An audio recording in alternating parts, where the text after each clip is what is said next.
చేసిన మనకు ఇవాళ దేవుడి పేరు మీద విభజించాలని చూస్తారు. అందుకే బీజేపీలకు నేను చెప్పిన, దేవుడు గుడిలో ఉండాలి, భక్తి గుండెల్లో ఉండాలి, వాడే అసలైన హిందూ అని చెప్పిన. దేవుడు గుడిలో ఉండాలి, భక్తి గుండెల్లో ఉండాలి, వాడే అసలైన హిందువు. పోలింగ్ బూతులల్లా బిచ్చమడుకున్నట్టు దేవుడి పేరు మీద ఓట్లు అడుక్కునేవాడు హిందూ ద్రోహి. అట్లాంటి వాళ్ళను అందుకే ఇవాళ మనము ఓడించాలి.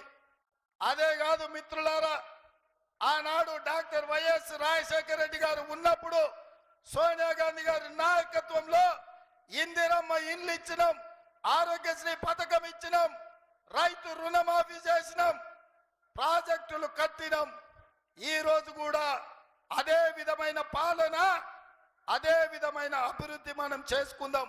అందుకే రంజిత్ రెడ్డిని చేవెళ్ల పార్లమెంటు నియోజకవర్గం నుంచి 1,00,000 మెజార్టీతో గెలిపించాల్సిందిగా ఈడికొచ్చిన వేలాది మంది మన కాంగ్రెస్ పార్టీ కార్యకర్తలను నేను కోరుకుంటున్నా.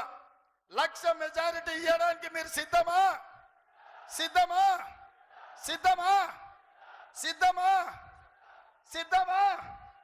సిద్ధమా? నేను 1,00,000 అంటే మీరు పక్కా అనాలి.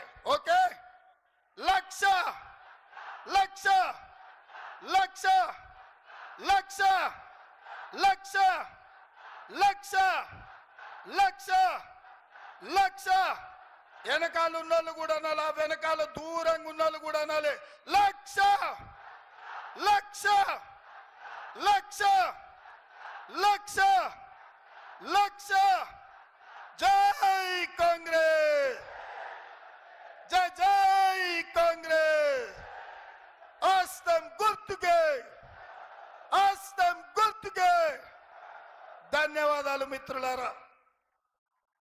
ఇప్పుడు మనం ఎదురు చూస్తున్నటువంటి, గతంలో మన జిల్లాకు వచ్చినప్పుడు తెలంగాణ రాష్ట్రంలో కాంగ్రెస్ పార్టీ అధికారంలోకి వచ్చింది. మళ్ళీ ప్రియాంక గాంధీ గారు మన జిల్లాకు వచ్చేసినందుకు, తాను మళ్ళీ కేంద్రంలో అధికారంలో తీసుకొచ్చినందుకు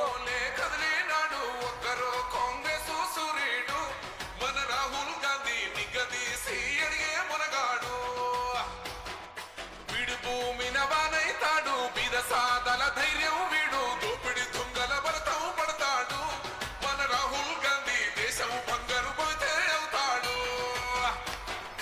ఇందిరమ్మ సంక్షేమాలు, సోనియమ్మ చేసిన మేలు, స్వాతంత్రం తెచ్చిన పార్టీ తెలంగాణ ఇచ్చిన పార్టీ. 3 రంగుల జెండా బట్టి సింగమోలే